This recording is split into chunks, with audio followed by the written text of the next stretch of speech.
Hi ಸ್ನೇಹಿತರೆ, welcome back to my channel.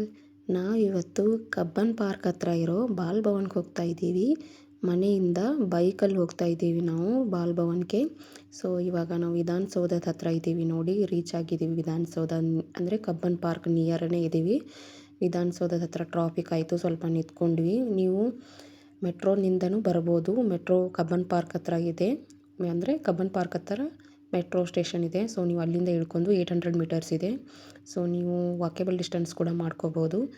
ಇಲ್ಲಾಂದರೆ Rapido book ಮಾಡಿಕೊಂಡು, ಆಟೋ ಬುಕ್ ಮಾಡಿಕೊಂಡು ಹೋಗ್ಬೋದು. ಇಲ್ಲ ನಡಿತೀನಿ ಅಂದರೆ ನಡ್ಕೊತೂ ಹೋಗ್ಬೋದು. ದೂರ ಏನಿಲ್ಲ, ಕಬ್ಬನ್ ಪಾರ್ಕ್ದಿಂದ ನಿಯರೇ ಇದೆ.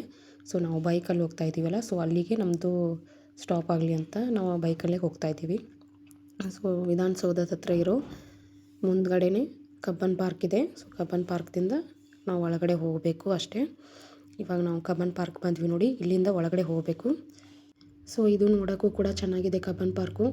ಸೊ ಇದ್ರದ್ದು ಬ್ಲಾಗ್ ಮಾಡ್ತೀನಿ ನೆಕ್ಸ್ಟ್ ಒಂದು ಟೈಮು. ಸೊ ನಾವು ಇವಾಗ ಹೋಗ್ತಾ ಇರೋದು ಬಾಲ್ ಭವನ್ಕಲ್ಲ, ಸೊ ಅದಕ್ಕೋಸ್ಕರ ನಾವು ಬಾಲ್ ಭವನ್ದು ಬ್ಲಾಗ್ ಮಾಡಿದ್ದೀನಿ. ಸೊ ಇದ್ರ ಒಳಗಡೆನೇ ಹಾದು ಹೋಗಬೇಕು ನಾವು. ಇಲ್ಲಿ ಬೈಕಲ್ಲಿ ಬಂದಿದ್ವಲ್ಲ, ಸೊ ಇಲ್ಲಿ ಬೈಕು ಪಾರ್ಕಿಂಗ್ ವ್ಯವಸ್ಥೆ ಇದೆ, ಬೈಕ್ ಪಾರ್ಕ್ ಮಾಡಿದ್ದೀವಿ ನಾವು ಇವಾಗ. ಸೊ ಬಾಲ್ ಭವನ್ದು ಇದು ಎಂಟ್ರಿ, ಇದು ಅಂದರೆ ಒಳಗಡೆ ಹೋಗೋಕೆ ನಮ್ಗೆ ಏನೇನೆಲ್ಲ ಇದೆ ಅಂತ ತೋರಿಸ್ಕೊಡ್ತಾ ಇದ್ದೀನಿ ನೋಡಿ. ಇಲ್ಲಿ ಸ್ನ್ಯಾಕ್ಸು ಎಲ್ಲ, ಪಾಪಡಿ, ನಮ್ಮದೆಲ್ಲ ಐಟಮ್ಸ್ ಎಲ್ಲ ಇಲ್ಲೇ ಇದೆ, ಫುಡ್ ಐಟಮ್ಸು ತಿನ್ಕೊಂಡು ಹೋಗ್ಬೋದು. ಸೊ ನಾವು ಇವಾಗ ತಿನ್ನಲಿಲ್ಲ, ಹಾಗೆ ಹೋಗ್ತಾ ಇದ್ದೀವಿ, ಅಂದರೆ ರಶ್ ಇತ್ತಲ್ವ. ಸೊ ಅದಕ್ಕೋಸ್ಕರ ಟಿಕೆಟ್ಗೂ ನಂಬರ್ ಹಚ್ಚಿದ್ವಿ ನಾವು. ಸೊ ನಂಬರ್ ಹಚ್ಕೊಂಡ್ಬಿಟ್ಟು ಟಿಕೆಟ್ ತೊಗೊಳ್ಬೇಕಂತ ನಿಂತಿದ್ದೀವಿ ಇಲ್ಲಿ. ಎಂಟ್ರಿ ಫೀಸು 20 ರುಪೀಸ್ ಇದೆ. ಸೊ ಇಲ್ಲಿ ಟಾಯ್ ಟ್ರೈನು ಮತ್ತು ಬೋಟಿಂಗ್ ಕೂಡ ಇದೆ. ನಾವು ಎಂಟ್ರಿ ಮೇಲೆ ಟಾಯ್ ಟ್ರೈನ್ದು ಬೋಟಿಂಗ್ದು ಕೂಡಿ ನಮ್ಮದು 160 ರುಪೀಸ್ ಆಯಿತು. ಸೊ ನಾವು ಇಬ್ಬರು ಜನ ಅಲ್ಲ, ಸೊ ಅದಕ್ಕೆ per head 20 rupees entry fees ಇರುತ್ತೆ. ಸೊ ನಿಮ್ಮ ಚಿಲ್ಡ್ರನ್ಸು 10 ವರ್ಷದ ಒಳಗಿನ ಮಕ್ಕಳಿಗೇನು ಫೀಸ್ ಇರಲ್ಲ, 10 ವರ್ಷ ಮೇಲ್ಪಟ್ಟವ್ರಿಗೆ ಮಾತ್ರ ಇರುತ್ತೆ. ಸೊ ಇದನ್ನು ಯಾರ್ಯಾರು ಉದ್ಘಾಟನೆ ಮಾಡಿದರು, ಸೊ ಅದ್ರ ಸ್ವಲ್ಪ ಕೊಟ್ಟಿದ್ದರು, ಅದನ್ನು ಕೂಡ ವಿಡಿಯೋ ಮಾಡ್ಕೊಂಡಿದ್ದೀನಿ. ಸೊ ಒಳಗಡೆ ಬಂದ್ವಿ, ಟಾಯ್ ಟ್ರೈನ್ಗೆ ನಂಬರ್ ಹಚ್ತಾ ಇದ್ದೀವಿ ನೋಡಿ. ಇಲ್ಲಿ ಕ್ಯೂ ಅಂತೂ ಸಿಕ್ಕಾಪಟ್ಟೆ ಇತ್ತು. ಸೊ ಒಳಗಡೆ ಹೋಗ್ತಾ ಇದ್ದೀವಿ. ಹೋಗಿ ನಾವು ನಂಬರ್ ಹಚ್ಬೇಕಂತ ಹೋದ್ವಿ ಟಾಯ್ ಟ್ರೈನ್ ಆಡೋದಕ್ಕೆ. ಸೊ ನೋಡಿ ಇಲ್ಲಿ ತೋರಿಸ್ತಾ ಇದ್ದೀನಲ್ಲ ಎಷ್ಟು ಜನ ಇದ್ದರು. ನಾವು ವೀಕ್ ಡೇಸಲ್ಲಿ ಹೋಗಿದ್ದು, ವೀಕೆಂಡ್ ಅಂತೂ ಹೋದರೆ ತುಂಬ ರಶ್ ಇರುತ್ತೆ ಅಂತ ವೀಕ್ ಡೇಸಲ್ಲಿ ಹೋಗಿದ್ದು. ನೋಡಿ ನಮ್ಮ ನಂಬರ್ ಬಂತು. ಇವಾಗ ಟ್ರೈನ್ ಹತ್ಕೋತಾ ಇದ್ದೀವಿ ನಾವು. ಇವಾಗ ಟ್ರೈನ್ ಹತ್ಕೊಂಡು ಮುಂದೆ ಹೋಗುತ್ತೆ. ಅಷ್ಟೊಂದು ಏನು ಸ್ಪೀಡ್ ಇರೋಲ್ಲ, ಟ್ರೈನು ನಿಧಾನಕ್ಕೆ ಹೋಗುತ್ತೆ.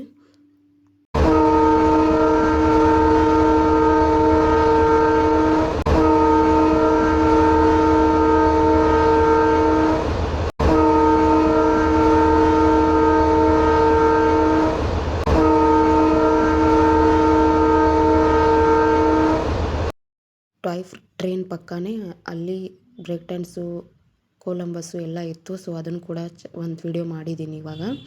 ಸೊ ಇಲ್ಲಿ ಒಳಗಡೆ ಕುತ್ಕೊಂಡು ವಿಡಿಯೋ ಮಾಡಿದ್ದು ಟ್ರೈನಲ್ಲಿ. ಸೊ ಎಲ್ಲ ಕಾಣುತ್ತೆ ಹೊರಗಡೆ ಏನೇನಿರುತ್ತೋ, ಅಂದರೆ ನಾವು ಇದು ಹೊರಗಡೆನೇ ಟ್ರೈನ್ ನಡೆಯುತ್ತೆ. ನಾವು ಒಳಗಡೆ ಗ್ರೌಂಡಲ್ಲಿ ಯಾವುದೇ ಥರ ಬೋಟಿಂಗು ಎಲ್ಲ ಕಾಣುತ್ತೆ ಇಲ್ಲಿ. ಸೊ ಒಂದು ಫುಲ್ ರೌಂಡ್ ಹಾಕ್ತಾರೆ, ಒಂದು 5 ಮಿನಿಟ್ಸ್ ಆದರೂ ರೌಂಡ್ ಹಾಕ್ತಾರೆ. ಇಲ್ಲಿ ನೀರು ಸ್ಪ್ರಿಂಕಲ್ ಥರ ಸಿಡಿಯುತ್ತೆ ನೋಡಿ. ವಾವ್, ಎಷ್ಟು ಮಜಾ ಇತ್ತು ಅಂದರೆ, ಇದಂತೂ ಸಖತ್ ಇಷ್ಟ ಆಯಿತು ನನಗೆ. ಸೊ ಮುಂದೆ ಹೋಗ್ತಾ ಇದ್ದೀವಿ ಹಾಗೆ. ಟ್ರೈನು ಅಷ್ಟೊಂದು ಏನು ಸ್ಪೀಡ್ ಇರೋಲ್ಲ, ಸೊ ನಾರ್ಮಲ್ ಆಗಿರುತ್ತೆ. ಸೊ ಮಕ್ಕಳಿಗೋಸ್ಕರ ಮಾಡಿದ್ದಲ್ಲ, ಅದಕ್ಕೋಸ್ಕರ ನೋಡಿ ಇಲ್ಲೆಲ್ಲ ಎಂಜಾಯ್ ಮಾಡ್ಬೋದು. ಸೊ ಟ್ರೈನಲ್ಲೆಲ್ಲ ಸಖತ್ತು ಎಂಜಾಯ್ ಮಾಡಿದ್ವಿ ನಾವು. ಹಾಗೆ ಒಂದೆರಡು ಫೋಟೋ ತಗೊಂಡು, ನನ್ನ ಮಗನಿಗೆ ಟ್ರೈನ್ ಅಂದರೆ ತುಂಬ ಇಷ್ಟ. ಅವನು ಆಡ್ತೀನಿ ಅಂತ ಇದ್ದ. ಇದೊಂದು ಪ್ಲ್ಯಾನ್ ಮಾಡಿಕೊಂಡು ಇಲ್ಲಿ ಬಂದು ನಾವು ಟಾಯ್ ಟ್ರೈನ್ ಆಡಿದ್ವಿ. ಸೊ ಅವನಿಗೆ ಇಷ್ಟ ಆಯಿತು. ಸೊ ಹಾಗೆ ಮುಂದ್ಗಡೆ ಹೋಗ್ತಾ ಇದ್ದೀವಿ ಟ್ರೈನಲ್ಲಿ. ಸೊ ಟ್ರೈನ್ ಅಂತೂ ಫೀಲ್ ತುಂಬ ಚೆನ್ನಾಗಿತ್ತು. ನೀವು ಕೂಡ ಎಂಜಾಯ್ ಮಾಡೋಕ್ಕೆ ಬರ್ರಿ ಇಲ್ಲಿ. ಇದು ಟಾಯ್ ಟ್ರೈನ್ದು 30 ರುಪೀಸ್ ಇತ್ತು. ನಾವು ಅಲ್ಲೇ ಪೇ ಮಾಡಿಕೊಂಡು ಒಳಗಡೆ ಬಂದು ಆಡಿದ್ವಿ. ಇವಾಗ ನಮ್ಮದು ಟ್ರೈನು ಸ್ಟಾಪ್ ಆಯಿತು. ಸ್ಟಾಪ್ ಆಗಿ ಎಕ್ಸಿಟಿಂದ ಈ ಕಡೆ ಬರ್ತಾ ಇದ್ದೀವಿ. ಬೋಟಿಂಗ್ದು ಟಿಕೆಟ್ ನಾವು ಅಲ್ಲೇ ಹೊರಗಡೆನೇ ತೊಗೊಂಡಿದ್ವಿ. ಸೊ ಬೋಟಿಂಗು ನಾವು ಲಾಸ್ಟ್ ಆಡಬೇಕಂತ ಪ್ಲ್ಯಾನ್ ಹಾಕ್ಕೊಂಡು, ಸೊ ಮೊದಲುಗಡೆ ಇಲ್ಲೆಲ್ಲ ಇರೋದನ್ನು ಆಟ ಆಡಿ ಹೋಗೋಣ ಅಂಥೇಳಿ ಬಂದ್ವಿ. ಸೊ ಡೆಕೋರೇಷನ್ ಕೂಡ ಚೆನ್ನಾಗಿ ಮಾಡಿದರು ಬಾಲ್ ಭವನ್ದು. ಹಾಗೆ ನಾವು ನೆಕ್ಸ್ಟ್ ಟಿಕೆಟ್ ತೊಗೊಂಡಿರೋದು ಕೊಲಂಬಸ್ದು. ಪರ್ ಹೆಡ್ 30 ರುಪೀಸ್ ಇತ್ತು. ನಮ್ಮಿಬ್ಬರದು ಸೇರಿ 60 ರುಪೀಸ್ ಪೇ ಮಾಡಿ ನಾವು ಕೊಲಂಬಸ್ ಆಡ್ತಾ ಎಂಜಾಯ್ ಮಾಡಿದ್ವಿ. ಸೊ ಅಲ್ಲಿ ಮಕ್ಕಳು ಕೂಡ ಇದ್ದರು, ಚಿಕ್ಕ ಮಕ್ಕಳು. ಸೊ ಅಷ್ಟೊಂದು ಸ್ಪೀಡಾಗೇನು ನಮಗೆ ಅಂದರೆ ತೂಗಲಿಲ್ಲ. ಸೊ ಅದು ಚೆನ್ನಾಗಿ ಹೋಗ್ತಾಯಿತ್ತು. ಮೂವ್ ಆದಂಗೆಲ್ಲ ನನಗಂತೂ ನನ್ನ ಮಗನಿಗಿಂತ ನನಗೆ ಸಿಕ್ಕಾಪಟ್ಟೆ ಭಯ ಆಗಿಬಿಡ್ತು. ನಾನು ಗಟ್ಟಿಯಾಗಿ ಹಿಡ್ಕೊಂಡ್ಬಿಟ್ಟೆ. ಸೊ ಅಂದ್ರೂ ಸಖತ್ ಎಂಜಾಯ್ ಆಯಿತು. ನಾವು ಚಿಕ್ಕ ವಯಸ್ಸಲ್ಲಿ ಆಡ್ತಾ ಇದ್ವಲ್ಲ, ಇವಾಗ ಅದೆಲ್ಲ ನೆನಪಿಗೆ ಬಂದು ಬಿಡ್ತು ನನಗೆ ಇದನ್ನೆಲ್ಲ ನೋಡಿದ ಮೇಲೆ. ನೆಕ್ಸ್ಟ್ ನಾನು ನನ್ನ ಮಗನಿಗೆ ಚೇರ್ ಆಡಿಸಿದ್ವಿ. So moving chair. ಸೊ ಇದು 30 ರುಪೀಸ್ ಇತ್ತು. ನನ್ನ ಮಗನಿಗೇನು ತೊಗೊಳ್ಳಿಲ್ಲ, 10 ವರ್ಷದೊಳಗಡೆ ಅಲ್ವಾ. ಸೊ ಅದಕ್ಕೋಸ್ಕರ ನಾನು ಅವನ ಸಲುವಾಗಿ ಕೂತ್ಕೊಂಡು ಆಟ ಆಡಿದ್ವಿ. ಇದೊಂಥರ ಚೇರಲ್ಲಿ ಕೂತ್ಕೊಂಡು ರೌಂಡ್ ಹಾಕಿದಂಗಿತ್ತು. ಸೊ ಗೊಂಬೆಗಳೆಲ್ಲ ಡೆಕೋರೇಷನ್ ಮಾಡ್ಕೋತ ರೌಂಡ್ ಹಾಕ್ತಾಯಿದ್ವಿ. ಸೊ ಅವನು ಫುಲ್ ಖುಷಿಯಾಗ್ಬಿಟ್ಟ ಇದಕ್ಕೆ. ಅದು ಕೊಲಂಬಸ್ ಕೆದರಿದ್ದ. ಸೊ ಇದರಲ್ಲಿ ಕೂತ್ಕೊಳ್ಳೋಣ ತುಂಬ ಖುಷಿಪಟ್ಟ ಅವನು. ಸಖತ್ ಎಂಜಾಯ್ ಮಾಡಿದ ಅವನು. ಅವನಿಗಂತೂ ತುಂಬ ಇಷ್ಟ ಆಯಿತು ಇದು. ಎಲ್ಲ ಗೇಮ್ಗಿಂತ ಇದನ್ನು ಆಡ್ತೀನಿ ಅಂತ ಅಂತಿದ್ದವನು. ಸೊ ನೆಕ್ಸ್ಟು ನಾವು ಬ್ರೇಕ್ ಡ್ಯಾನ್ಸ್ ಆಡಬೇಕಂತ ಅಂದ್ಕೊಂಡಿದ್ವಿ. ಇದು ಕೂಡ ಪರ್ ಹೆಡ್ 30 ರುಪೀಸ್ ಇತ್ತು. ನನ್ನ ಮಗನಿಗೆ ಇಲ್ಲಿ 10 ರುಪೀಸ್ ಪೇ ಮಾಡಿದರು. ಸೊ ಇಲ್ಲಿ ಅಂದರೆ 10 ರುಪೀಸ್ ಪೇ ಮಾಡು ಅಂತ ಹೇಳಿದರು. ಸೊ ಎಕ್ಸ್ಟ್ರಾ 10 ರುಪೀಸ್ ಪೇ ಮಾಡಿದ್ವಿ ಅಷ್ಟೇ. ನಮ್ಮಿಬ್ಬರದು ಸೇರಿ 60, ಅವನದು 70. ಅವನದೊಂದು ಸೇರಿ 70 ರುಪೀಸ್ ಆಯಿತು. ಸೊ ಬ್ರೇಕ್ ಡ್ಯಾನ್ಸ್ ಎಲ್ಲ ಯಾರಿಗೆಲ್ಲ ಇಷ್ಟ ಇಲ್ಲರಿ, ಜಾತ್ರೆಲೆಲ್ಲ ಸಖತ್ ಆಡ್ತಿದ್ವಲ್ಲ. ಒಂದು ಸತಿ ಅದೇ ನೆನಪಾಗಿಬಿಡ್ತು. ಸೊ ನಮ್ಮ ಮಕ್ಕಳ ಜೊತೆ ಕೂಡಿ ನಾವು ಮಕ್ಕಳಾಗಿಬಿಟ್ವಿ. ಸೊ ನೆಕ್ಸ್ಟು ಇದಾದಮೇಲೆ ಅಲ್ಲೇ ಸ್ವಲ್ಪ ಸ್ನ್ಯಾಕ್ಸ್ ಅಂಗಡಿನೂ ಇತ್ತು. ಸೊ ಸ್ನ್ಯಾಕ್ಸ್ ತೊಗೋಬೇಕಂತ ಪಾಪ್ಕಾರ್ನ್ ತೊಗೊಂಡ್ವಿ. ಸೊ ನೀರಿನ ಬಾಟ್ಲ್ ಪಾಪ್ಕಾರ್ನ್ ತೊಗೊಂಡು ತಿನ್ನಬೇಕು ಅಂತ. ಸ್ವಲ್ಪ ಸುಸ್ತಾಗಿತ್ತಲ್ಲ ಆಡಿ, ಅದಕ್ಕೋಸ್ಕರ ತಿಂದ್ವಿ ನಾವು. ತಿಂತಾನೆ ಇಲ್ಲಿ ಏನೋ ಒಂದು ಕಾಣ್ತಾ ಇದೆ ಅಂತ ನೋಡೋಕ್ಕೆ ಬಂದ್ವಿ. ಸೊ ಇಲ್ಲಿ ಗೊಂಬೆಗಳ ಆಟ ನಡೀತಾ ಇತ್ತು. ಸೊ ಡ್ಯಾನ್ಸಿಂಗ್ ಅಂದರೆ ಈ ಕಲೆಗೂ ಒಂದು ಸೆಲ್ಯೂಟೇ ಹೊಡಿಬೇಕು. ಯಾಕಂದರೆ ಸಖತ್ತಾಗಿ ಅವನು ಕೈಯಲ್ಲೆಲ್ಲ ಆಡಿಸ್ಕೊತ ಗೊಂಬಿನ ಡ್ಯಾನ್ಸ್ ಮಾಡಿಸ್ತಾ ಇದ್ದ. ಸೊ ಆ ಗೊಂಬೆಯಿಂದ ಎಷ್ಟು ಇದನ್ನು ಮಾಡ್ತಾಯಿತ್ತಂದರೆ ರಿಯಲಿ ಅದೇ ಹಂಗೆ ಮಾಡ್ತಿದ್ದೇನೋ ಅಂತ ಫೀಲ್ ಆಯಿತು ನಮಗೆ. ಸೊ ಸಖತ್ತಾಗಿ ಮಾಡಿದರು. ಇವ್ರ ಕಲೆಗಂತೂ ಒಂದು ಸೆಲ್ಯೂಟೇ ಹೊಡಿತೀನಿ ನಾನು, ಅಷ್ಟು ಚೆನ್ನಾಗಿ ಮಾಡ್ತಾಯಿದ್ರು. ಸೊ ಇದಕ್ಕೇನು ದುಡ್ಡೇನು ಕಟ್ಟಬೇಕಾಗಿಲ್ಲ, ಫ್ರೀನೇ ನೋಡ್ತಾ ಇದ್ವಿ. ಸೊ ಹಂಗೆ ಡಾಗಿದು, ಆಮೇಲೆ ಇನ್ನೂ ಬೇರೆ ಬೇರೆ ಗೊಂಬಿದು ಎಲ್ಲ ಡ್ಯಾನ್ಸ್ ಮೂಲಕ ಮಾಡಿ ತೋರಿಸ್ತಾಯಿದ್ರು. ನೋಡಿ ಅದೆಷ್ಟು ಚೆನ್ನಾಗಿ ಮಾಡ್ತಾಯಿದ್ದೆ. ಅವನು ಬರೀ ಇದ್ರ ದಾರ ಎಳೆದೆಳೆಲಿಂದ ಡ್ಯಾನ್ಸ್ ಮಾಡಿಸ್ತಾ ಇದ್ದಾನೆ. ಸೊ ಹಾಗೆ ಮಾಡ್ತಾಯಿತ್ತು. ಸೊ ಮುಂದ್ಗಡೆ ಹೋದ್ವಿ ನಾವು. ಹಾಗೆ ಮುಂದ್ಗಡೆ ಹೋಗ್ತಾ ಇಲ್ಲಿ ಕೂತ್ಕೋರೋಕ್ಕೆ ಸಿಟ್ಟಿಂಗ್ಸ್ ಎಲ್ಲ ವ್ಯವಸ್ಥೆ ಮಾಡಿದ್ದಾರೆ, ಅಂದರೆ ತಿನ್ನೋಕೆ. ಸೊ ನಮ್ಗೆ ಇಲ್ಲಿ ಯಾಕೋ ಸರಿ ಅನ್ನಿಸ್ಲಿಲ್ಲ ತಿನ್ಕೊಳಕ್ಕೆ. ನನ್ನ ಮಗ ಬೇರೆ ಇದ್ದಲ್ಲ. ಸೊ ಬೆಂಚಸ್ ಎಲ್ಲ ಇತ್ತು, ಇಲ್ಲಿ ಮುಂದ್ಗಡೆ ಬಂದ್ವಿ. ಸೊ ಇಲ್ಲೆಲ್ಲ ಕೂತ್ಕೋರೋಕ್ಕೂ ಚೆನ್ನಾಗಿತ್ತು. ನಾವು ಮನೆಯಿಂದ ಸ್ವಲ್ಪ ತಿಂಡಿನೂ ತಂದಿದ್ವಿ. ಸೊ ತಂದು ತಿನ್ನಬೇಕಂತ ಪ್ಲ್ಯಾನ್ ಹಾಕ್ಕೊಂಡಿದ್ವಿ. ಸೊ ಇದ್ರೂ ಇರ್ಬೋದು ಅಂತ. ಇಲ್ಲಿ ಹೊರಗಡೆ ಫುಡ್ ಅಲೌ ಇದೆ. ಸೊ ನೀವು ಬಂದು ತಿನ್ಬೋದು. ಸೊ ಸ್ವಲ್ಪ ಸ್ನ್ಯಾಕ್ಸ್ ತಂದು ಮತ್ತು ಬಿಸ್ಕೆಟ್ಸು, ಫ್ರೂಟ್ಸು, ನಾವು ರೈಸ್ ತೊಗೊಂಬಂದಿದ್ವಿ, ಪಲಾವ್ ಮಾಡ್ಕೊಂಡು ಬಂದು ತಿಂತಾಯಿದ್ವಿ. ಸೊ ಇಲ್ಲೆಲ್ಲ ಕುತ್ಕೊಂಡು ತಿನ್ನೋದಕ್ಕೆ ಚೆನ್ನಾಗಿತ್ತು. ಹೊಟ್ಟೆ ಅಂತೂ ಹಸ್ದಿತ್ತಲ್ವ. ಸೊ ಇಂಥ ನೇಚರ್ದಲ್ಲಿದ್ದರೆ ಹೊಟ್ಟೆ ಅಂತೂ ಫುಲ್ ಹಸಿಯುತ್ತೆ. ಸೊ ಅದಕ್ಕೋಸ್ಕರ ತಿಂದುಬಿಟ್ಟು ನೆಕ್ಸ್ಟ್ ಡೇ ಪ್ಲೇ ಗ್ರೌಂಡ್ ಇತ್ತು ಇಲ್ಲಿ ಮಕ್ಕಳದು. ಸೊ ಅಂದರೆ ಇಲ್ಲೆಲ್ಲ ಆಟ ಆಡ್ಬೋದು ಹುಡುಗರನ್ನ ಕರ್ಕೊಂಡು ಬಂದು. ಸೊ ಇಲ್ಲಿ 5 ರೂಪಾಯಿ ಪೇ ಮಾಡಬೇಕು, ಒಬ್ಬರಿಗೆ 5 ರೂಪಾಯಿ ಇತ್ತು. ಸೊ ನಾವು 3 ಜನಕ್ಕೆ ಕೂಡಿ 15 ರೂಪಾಯಿ ಪೇ ಮಾಡಿಕೊಂಡು ನಾವು ಒಳಗಡೆ ಹೋದ್ವಿ. ಇಲ್ಲೇನಂದರೆ ಸ್ವಲ್ಪ ಚಿಲ್ಡ್ರನ ಅಂದರೆ ನೀವು ಎಕ್ಸ್ಟ್ರಾ ಕ್ಯಾಶ್ ಇಟ್ಕೊಂಡ್ಬನ್ನಿ.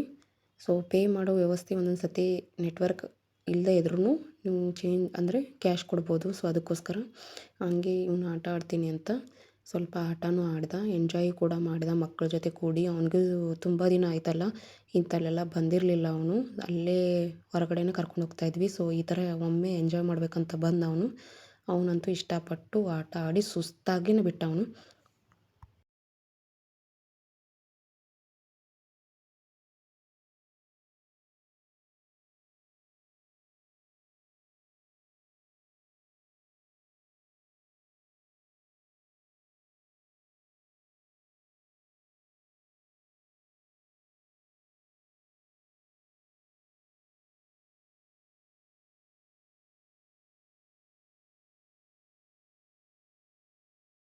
ಬಂದ್ವಿ. ಸೊ ಬೋಟಿಂಗ್ ಈ ಕಡೆ ಹೋಗಬೇಕು ಅಂತ ನೋಡಿಕೊಂಡು ಮುಂದೆ ಹೋದ್ವಿ. ಸೊ ಬೋಟಿಂಗ್ ಕೂಡ ಈ ಕಡೆ ದಾರಿ ಇತ್ತು. ಸೊ ಹಾಗೆ ಮುಂದೆ ಹೋಗ್ತಾ ಇದ್ದೀವಿ. ಸೊ ಇಲ್ಲೊಂದು ಕ್ಯಾಂಟೀನ್ ಕಾಣ್ತಾ ಇದೆ ನೋಡಿ, ಅಂದರೆ ಹೊರಗಡೆ ಬಂದವ್ರಿಗೆಲ್ಲ ಕ್ಯಾಂಟೀನ್ ವ್ಯವಸ್ಥೆ ಕೂಡ ಇತ್ತು. ಅಷ್ಟೊಂದು ನಮಗೇನು ಇಷ್ಟ ಆಗಲಿಲ್ಲ ಕ್ಯಾಂಟೀನ್ದು. ಸೊ ಒಬ್ಬೊಬ್ಬರು ಬ್ಯಾಡ್ ಕಮೆಂಟ್ಸ್ ಇದ್ದು. ಸೊ ಹಾಗಾಗಿ ನಾವು ಅಲ್ಲೇ ತಂದಿದ್ವಿ, ತಿನ್ಕೊಂಡ್ವಿ. ಸೊ ನಮಗೆ ಐಸ್ ಕ್ರೀಮ್ ತಿನ್ಬೇಕು ಅನಿಸ್ತಾ ಇತ್ತು, ಯಾಕಂದರೆ ಬಿಸಿಲಿತ್ತಲ್ವ. ಅದಕ್ಕೋಸ್ಕರ ಐಸ್ ಕ್ರೀಮ್ ತೊಗೊಂಡು ಅವನಿಗೂ ಸ್ವಲ್ಪ ಐಸ್ ಕ್ರೀಮ್ ತಿನ್ನಿಸ್ಬೇಕು ಅನಿಸ್ತು. ಅವನಂತೂ ಹಠನೇ ಮಾಡ್ತಿದ್ದ ಬೇಕಂತೇಳಿ. ಸೊ ಐಸ್ ಕ್ರೀಮ್ ಅಷ್ಟೇ ತೊಗೊಂಡಿದ್ವಿ, ಏನು ಫುಡ್ ಏನು ತಿನ್ನಲಿಲ್ಲ. ನೀವು ಬೇಕಿದ್ರೆ ತಿನ್ಬೋದು. ಸ್ವಲ್ಪ ರೇಟ್ ಕೂಡ ನಾರ್ಮಲ್ ಇದೆ, ಬಟ್ ಚೆನ್ನಾಗಿ ಮಾಡಿಲ್ಲ. ನೀವು ಹೊರಗಡೆ ಫುಡ್ ಅಲೋ ಇದೆಯಲ್ಲ, ಸೊ ಹಾಗಾಗಿ ತಂದು ತಿನ್ಬೋದು ಕೂಡ ಟೈಮ್ ಸ್ಪೆಂಡ್ ಮಾಡೋದಕ್ಕೆ. ಸೊ ಹಾಗೆ ಐಸ್ ಕ್ರೀಮ್ ತಿಂತಾ ಮಜಾ ಮಾಡಿದ್ವಿ. ಮಜಾ ಮಾಡ್ತಾ ಮುಂದೆ ಹೋಗ್ಬೇಕಂತ ಹೊಂಟ್ವಿ. ಹಾಗೆ ತಿಂದು ಮುಂದೆ ಹೊಂಟ್ವಿ ಬೋಟಿಂಗ್ಗೋಸ್ಕರ. ಸೊ ಇಲ್ಲೆಲ್ಲ ಅಂಧ ಮಕ್ಕಳರಿಗೂ ಕೂಡ ಆಟ ಆಡೋಕೆ ಚೆನ್ನಾಗೈತಿ. ಸೊ ಅವರು ಕೂಡ ಆಟ ಆಡೋಕೆ ಪ್ಲೇ ಗ್ರೌಂಡ್ ಮಾಡ್ಯಾರ ಇಲ್ಲಿ. ಸೊ ಚೆನ್ನಾಗಿ ಪ್ಲೇ ಮಾಡ್ಬೋದು, ಅವ್ರನ್ನೂ ಇಲ್ಲಿ ಕರ್ಕೊಂಡು ಆಟ ಆಡ್ಬೋದು ಅಂತ ಇದೆ. ಸೊ ಹಾಗೆ ನೆಕ್ಸ್ಟು ಬೋಟಿಂಗ್ ಬಂದ್ವಿ ನೋಡಿ ಇವಾಗ. ಸೊ ಎಷ್ಟು ಚೆನ್ನಾಗಿದೆ ಅಲ್ಲ, ಹಂಗೊಂದು ರೆಸಾರ್ಟ್ ನೋಡ್ದಂಗೆ ಅನಿಸ್ತಾಯಿತ್ತು ಇಲ್ಲಿ ಬಂದ್ರೆ. ನಂಗೆ ಅದೇ ಫೀಲ್ ಆಯಿತು ರೆಸಾರ್ಟ್ಗೆ ಬಂದಂಗನ. ಬೋಟಿಂಗ್ ಮಾಡಬೇಕಂತ ಫುಲ್ ಖುಷಿಯಿಂದ ಹೋದ್ವಿ. ನನ್ನ ಮಗ ಅಂತೂ ಸುಸ್ತಾಗಿ ಬಿಟ್ಟಿದ್ದ, ಅವನು ಪ್ಲೇ ಗ್ರೌಂಡಲ್ಲಿ ಆಟ ಆಡಿ ಅವ್ನಿಗೆ ನಿದ್ದೆ ಬಂದುಬಿಡ್ತು. ಅವ್ನು ನಿದ್ದೆನೇ ಮಾಡ್ತಾಯಿದ್ದ. ನಮ್ಮ ನಂಬರ್ ನೋಡ್ತಾ ಇದ್ದೀನಿ ನೋಡಿ ಇಲ್ಲಿ ಕ್ಯೂ ಅಲ್ಲಿ ಸಿಕ್ಕಾಪಟ್ಟೆ ಇತ್ತು. ವೀಕ್ ಡೇಸಲ್ಲೇ ಹೆಂಗಿದೆ, ಮತ್ತು ಇನ್ನು ವೀಕೆಂಡೆಲ್ಲ ಹೆಂಗಿರಬೇಕು ಅಂತ ಅನಿಸ್ತು. ಸೊ ಆದ್ರೂ ನಮ್ಗೆ ಆಡಬೇಕಂತ ಭಾಳ ಇಷ್ಟ ಆಗಿತ್ತು. ಸೊ ನಾವು ಕ್ಯೂ ಹಚ್ಚಿ ಹೋದ್ವಿ. ಹಾಫ್ ಆನ್ ಅವರ್ ಅಂದರೆ 45 ಮಿನಿಟ್ಸ್ ಆಯಿತು ನಮಗೆ ನಂಬರ್ ಬರಬೇಕಾದ್ರೆ. ನನ್ನ ಮಗ ಮಕ್ಕೊಂಡಿದ್ದಾನೆ ನೋಡಲಿ. ಅವನು ಮಕ್ಕೊಂಡು ಎದ್ದ ಬೆಳಗ್ಗೆ ನಮ್ಮದು ನಂಬರ್ ಬಂದುಬಿಡ್ತು. ಸೊ ಅಷ್ಟರಲ್ಲಿ ನಾವು ಹತ್ಕೋಬೇಕಂತ ಬೋಟಿಂಗಲ್ಲಿ ಹತ್ಕೊಂಡ್ಬಿಟ್ವಿ ನೋಡಿ ಇವಾಗ. ನೋಡ್ರಿ ಇಲ್ಲಿ ಏನು ಸಖತ್ತಾಗಿತ್ತು ಅಂದರೆ ಬೋಟಿಂಗ್ ಅಂತೂ. ನೋಡಿ ನಮ್ಮ ಹಿಂದೆಯೇ ಇಷ್ಟೊಂದು ಕ್ಯೂ ಇದ್ದಾರೆ. ಮತ್ತು ಮಕ್ಕಳಿಗೆಲ್ಲ ವ್ಯವಸ್ಥೆ ಇದೆ, ಅಂದರೆ ಅವ್ರದ್ದು ಜಾಕೆಟ್ ಸಿಗುತ್ತೆ ಸ್ವಿಮ್ಮಿಂಗ್ದು, ಅವ್ರಿಗೆಲ್ಲ ಸೇಫ್ಟಿ ಕೂಡ ಇದೆ. ನೀವು ಬೇಕಿದ್ರೆ ಹಾಕೋಬೋದು ಭಯ ಆದರೆ, ಅದು ಕೂಡ ಇತ್ತು. ಸೊ ಹಂಗೆ ಕೂತ್ಕೊಂಡು ಮಜಾ ಮಾಡ್ತಾಯಿದ್ವಿ ನೋಡ್ರಿ. ಎಲ್ಲರೂ ಸಿಕ್ಕಾಪಟ್ಟೆ ಹುಡುಗರೆಲ್ಲ ಇದ್ದರು ಅದರಲ್ಲಿ. ನನ್ನ ಮಗನೂ ಕೂಡ ಫುಲ್ ಎಂಜಾಯ್ ಮಾಡ್ದ. ಅವ್ನು ನಿದ್ದೆನೂ ಆಯಿತು, ಹಾಗೆ ಎಂಜಾಯ್ನೂ ಮಾಡ್ತಾಯಿದ್ದ ನೀರೊಳಗೆ.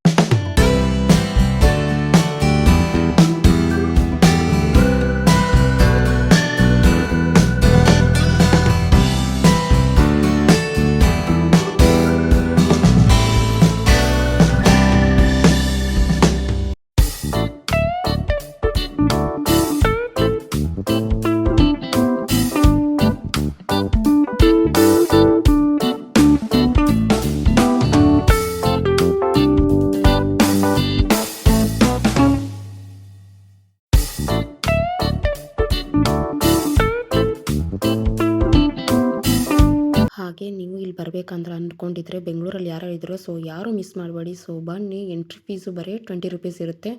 ಹಾಗಾಗಿ ಕೆಳಗಡೆ ಲಿಂಕ್ ಕೊಟ್ಟಿರ್ತೀನಿ, ಲಿಂಕ್ ಕೂಡ ಶೇರ್ ಮಾಡಿರ್ತೀನಿ ಲೊಕೇಶನ್ನು.